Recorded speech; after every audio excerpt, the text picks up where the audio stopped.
تو یہاں پر جو ہے ایک سوال یہاں پر یہ پیدا ہوتا ہے کہ اس قدر جو ہے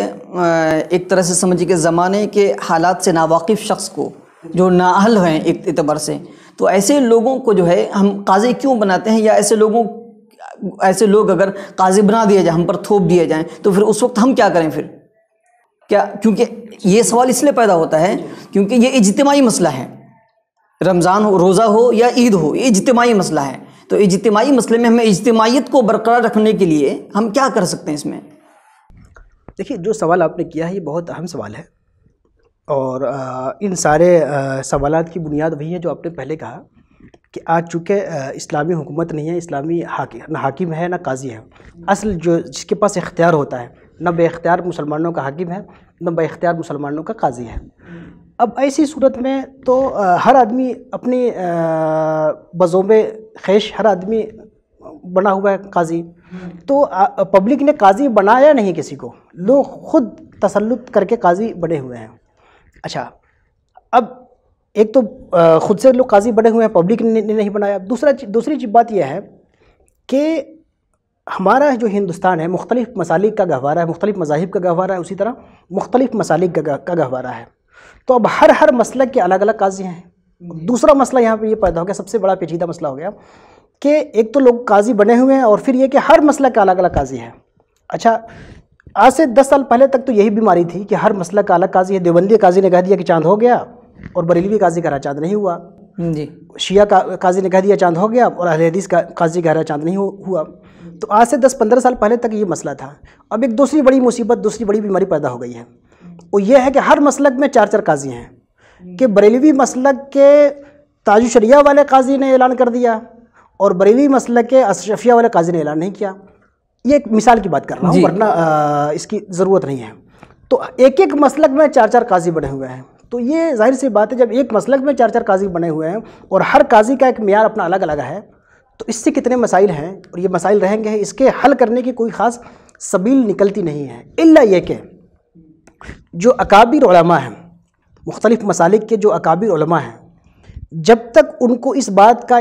اذعان نہیں ہوگا، یقین نہیں ہوگا، یا اعتماد نہیں ہوگا کہ بھائی اکیلے وہ مسلمان نہیں ہیں، اکیلے وہ متقی نہیں ہیں، جی، بلکہ ان کے مسلک کے علاوہ دوسرے لوگ بھی مسلمان ہیں، جب اس پوائنٹ کو مانیں گے تبھی تو اشتراک عمل کریں گے قضاء کے باب میں۔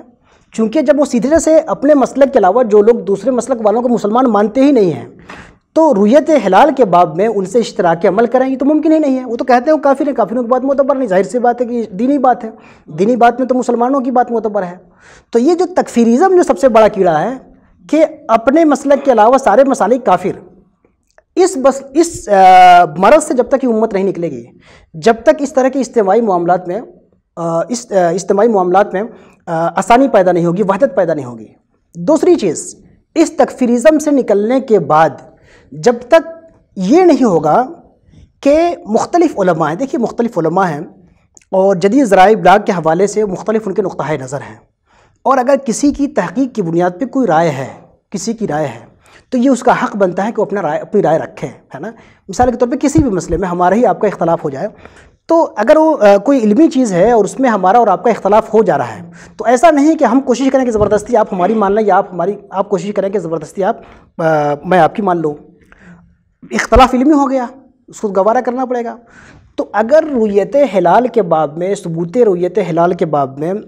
جدید جو صورتیں ہیں ان کے باب میں جو لوگوں کے علمی اختلافات ہیں وہ تو رہیں گے ہی، لیکن اب ان کو رہتے ہوئے مسئلے کو حل کرنا ہے۔ رہتے ہوئے مسئلے کو حل کرنے کی جو شکل ہوتی ہے، یہ شکل ہوتی ہے جمہوری طریقہ کار، شورائی طریقہ کار، کہ زیادہ لوگ کدھر ہیں۔ تو ایک تو یہ ہے کہ مختلف الخیال، مختلف مسالک لوگ بیٹھیں، اور اگر اکثریت ایک رائے کو درست مانتی ہے تو اس میں جو اقلیت میں جو بچیں اس کو تسلیم کر لیں، اس کو رائے کو قبول کر لیں، اس لیے کہ اجتماعی معاملات میں اپنی رائے کی قربانی کے بغیر وحدت قائم نہیں ہو سکتی ہے۔ جب آپ یہ سوچ کے بیٹھیں گے کہ جو میں نے سمجھا ہے یہی آخری فہم، اس کے خلاف ہو ہی نہیں سکتا ہے، تو یہی فہم سب لوگ لے کے بیٹھیں گے، پھر اجتماعیت تا قیامت مجلس بیٹھی رہے پیدا نہیں ہوگی۔ اس لیے اختلاف رائے بھی ایک حقیقی چیز ہے، لوگوں کا حق ہے، لیکن اختلاف رائے کو انفرادی سطح پہ تو آپ ٹھیک ہے قائم رکھیے، لیکن اجتماعی معاملات میں جب تک آپ کے اندر ایثار کا جذبہ نہیں ہوگا اور یہ نہیں تسلیم کریں گے کہ ہماری رائے میں بھی خطا کا احتمال ہے،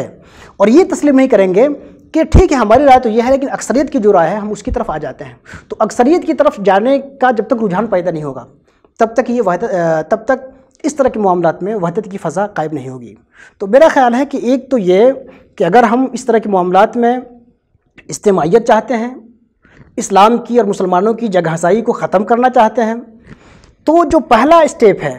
کہ اپنے مسلک کے علاوہ سارے مسالک کو کافر سمجھنا ہے، اس سے باہر نکلنے کی ضرورت ہے، اور اس میں بڑے علماء کا کام ہے، کیونکہ یہ مرض بڑے علماء پیدا کرتے ہیں، بالکل ہے نا، یا کم سے کم ان کو خاموش رہتے ہیں اور نیچے کے لوگ اس کو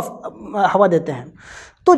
بڑے لوگ اس کو حل کریں، اور دوسرے اسٹیپ پہ اس کو آگے اس طور پہ حل کریں کہ چونکہ اجتماعی معاملات ہیں، اجتماعی معاملات میں شخصی رائے کی قربانی دینی پڑتی ہے۔ اس طرح کے اگر جذبات پیدا ہوں بڑے لوگوں میں تو پھر یہ مسئلہ حل ہوگا، اور ایسا نہیں ہوگا کہ ہر ادارہ اپنی جگہ پہ ریجڈ ہو جائے اور ہر خانقاہ ہر مدرسہ اپنی جگہ پہ ریجڈ ہو جائے۔ یہ ریجڈنس کی وجہ سے مسائل پیدا ہو رہے ہیں۔ اگر اس طرح کے جذبات دین کے حوالے سے،